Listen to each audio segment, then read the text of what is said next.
why and how I decided to get tested. I had been really ill, and I'd gone to, at the time I lived in Longmont with my partner. We had purchased a house together, and I'd been sick for about 10 days to 2 weeks, and I couldn't shake it, and I called the doctor, made an appointment, went in, and back at that, in that day and time, I had lived through knowing what GRID was, and living in California at that time, and it wasn't something I was really concerned about. I didn't think that it would be a situation I'd have to worry about.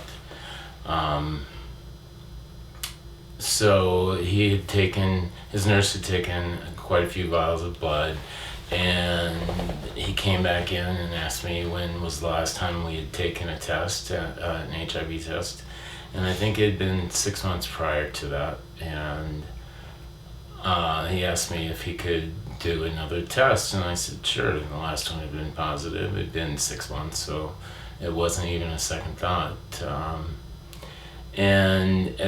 During that time, it wasn't as today is, where you can find out in 10 to 15 minutes with a rapid test. You had to wait 2 weeks. So I really didn't think about it until I had gotten home and started thinking about it, and waiting for that phone call, and every time the phone would ring, it was like, okay, is that the doctor?